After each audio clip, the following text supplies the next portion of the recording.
Somewhere along your journey of awakening, maybe after a major spiritual insight or a personal breakdown, you felt something shift. You saw the illusion, the patterns, the noise, and then silence. At first it was powerful, even empowering, but slowly that sense of meaning just vanished. Not overnight, not dramatically, quietly, like your soul turned down the volume on life and forgot to turn it back up. You stopped chasing, you stopped caring, not in a reckless way, just in that quiet, existential sigh kind of way. The question started whispering louder. Why do I feel so numb now that I finally see the truth? There's a strange paradox here. We expect spiritual awakening to ignite our passion. But for so many, especially the deeply introspective types, the empaths, the seekers, it does the opposite.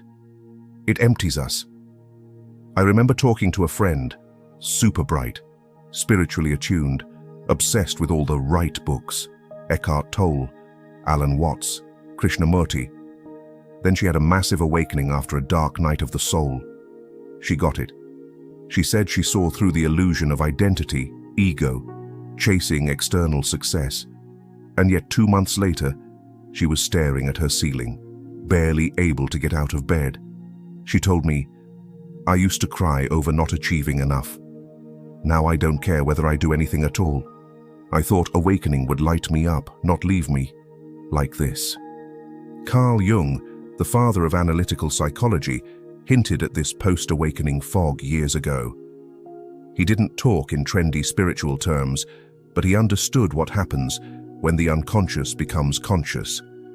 Jung said, "Enlightenment doesn't come by imagining figures of light, but by making the darkness conscious."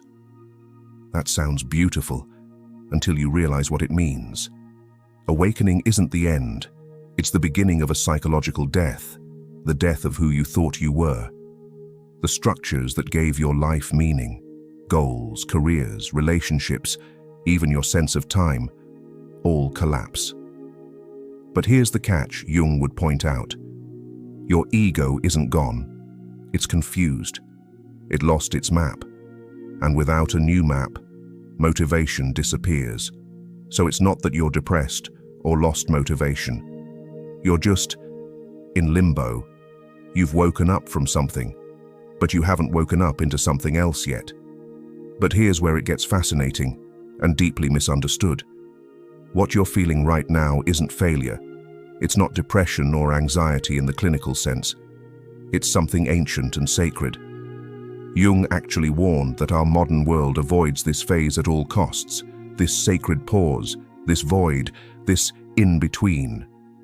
He believed it was essential for true individuation, the process of becoming your authentic self. But no one tells you about this part, do they?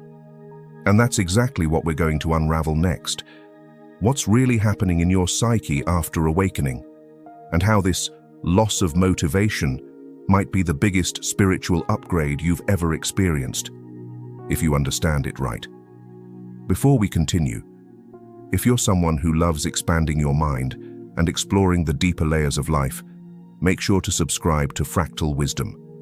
This channel exists to make the invisible visible and support those navigating the weird and wild path of awakening.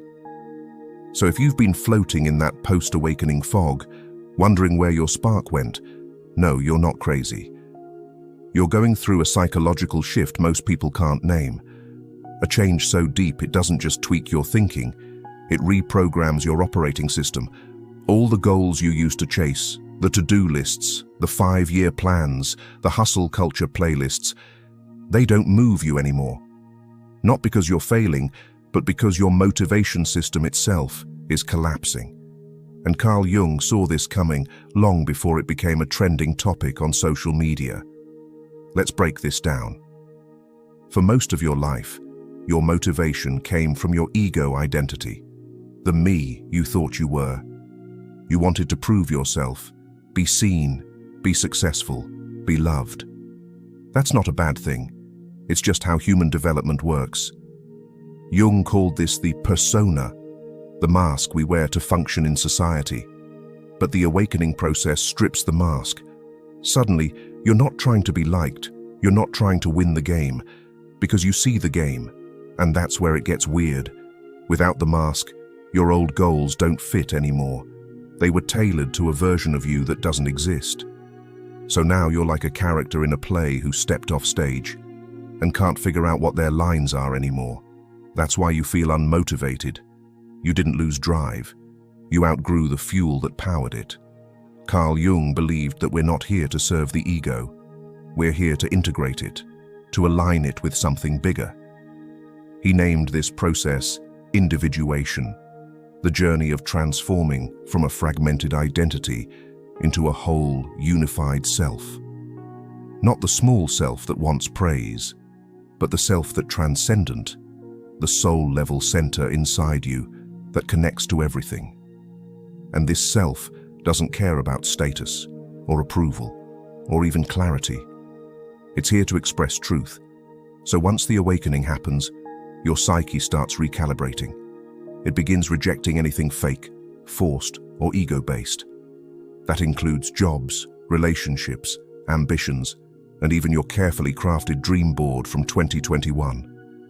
That's why people often describe awakening as both freeing and disorienting. But Jung warned, if we stop here, we get stuck. Some people awaken and fall into the trap of spiritual bypassing, convincing themselves that nothing matters, that it's all just illusion. So they disconnect, float and numb out. They confuse detachment with disengagement. But the self wants something different. It wants to live through you. It wants to bring heaven into this human body. It doesn't reject the world. It redefines your role in it. In order to step into that, you've got to go through a weird middle phase Jung described perfectly, and few people recognize while they're in it. There's a phase after awakening that almost no one talks about. It's not glamorous, and it doesn't get thousands of likes. It doesn't look like meditating in Bali or writing profound Instagram quotes. It looks like this: sitting in silence, unable to explain yourself, while the world keeps rushing by. Carl Jung would say you're not lost, you're in between. You've disidentified from the ego, but haven't yet found a new way to live from the self. This space is not a failure, it's a rite of passage. But in our hyper-productive world, stillness gets misdiagnosed as laziness. Pause gets mistaken for paralysis. So you judge yourself. And that judgment blocks the very energy your soul is trying to call back. Jung had a term for this psychological pause. He called it enantiodromia, the process where things flip into their opposite. When you awaken, your inner pendulum swings from ego-driven striving to soul-level stillness. You go from, I must do everything, to, why do anything? And this swing is sacred. It's how balance is restored. In myth and ancient teachings, this is the hermit phase, the death before rebirth. It's the moment the caterpillar turns to soup inside the cocoon. Not a butterfly yet. Not a bug anymore. Just goo. And yeah, goo doesn't get stuff done. It doesn't hustle. It dissolves. This is where the ego panics. It wants action, identity, and direction. But the self is whispering, let go. I'm building something deeper. Here's where most modern spirituality kind of skips the hard stuff. It teaches, just follow your joy, or high vibes only. And while intention and energy matter, Carl Jung would tell you, if you try to skip the darkness, you skip the gold. Jung believed shadow integration, facing the repressed, uncomfortable parts of you, is essential for becoming whole, not optional, not extra credit. It's the core curriculum of being a human soul. This sacred nothingness you feel is where the unconscious finally has space to rise. You're not failing, you're metabolizing, and your psyche is incredibly wise. It will stall your motivation, your drive, even your access to clarity, on purpose. So you're forced to feel, witness, and reclaim what you've buried. That's the real work. And here's the beautiful twist. When you stop resisting the void, something strange starts to happen. Motivation begins to return, but it feels different this time. It's not anxious. It's not performative. It's not hustle. It's something older and something quieter.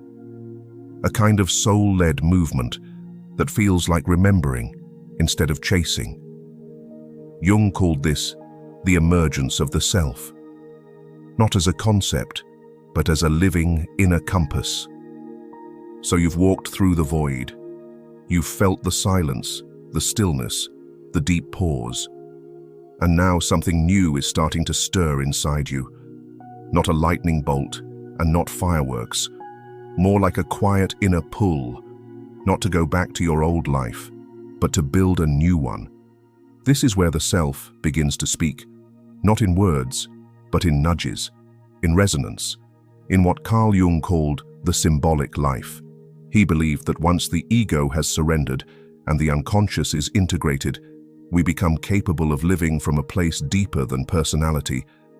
That's when life stops being about survival and becomes about meaning. And here's an unexpected fact. It's often beautifully ordinary. When the self leads, you don't hustle, you respond. You're not motivated by fear of missing out. You're guided by what feels aligned. You no longer chase clarity. You recognize it when it arrives. Living from the self doesn't mean you'll always feel motivated in the traditional sense.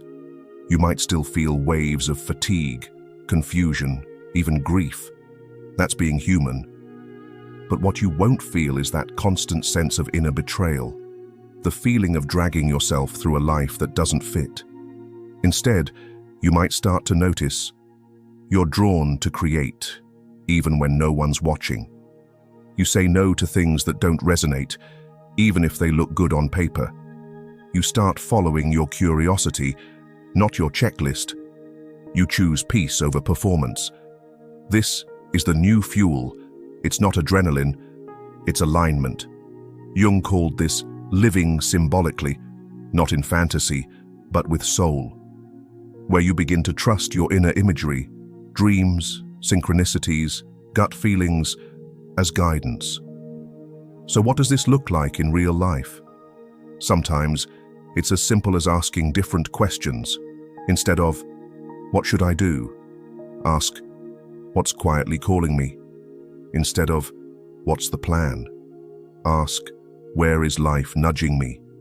Instead of, "How can I prove myself?" Ask, "What feels honest?" You begin to participate with life instead of trying to dominate it. And this doesn't mean giving up ambition, it means transforming it. Ambition becomes devotion to truth, to presence and growth. And the irony is, that kind of energy gets things done way more effectively than ego ever could. But now it's sustainable. Now it's soul-powered. This is the self's motivation, not to impress, but to express. And it often leads you to create, serve, heal, teach, and build.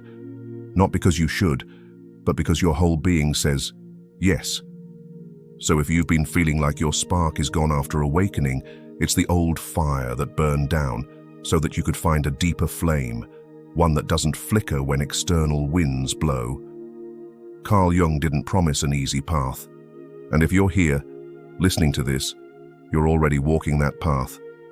It's not about getting back your old motivation. It's about discovering a new one, rooted in wholeness, not performance. This isn't the end of your awakening. It's the beginning of your becoming. If this spoke to you, if it helped you name something you've been silently navigating, drop a comment below. I'd love to hear what this journey has felt like for you.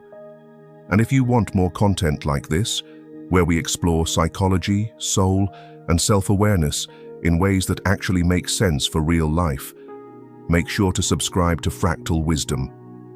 Because awakening isn't the end of the story. It's where the real story begins.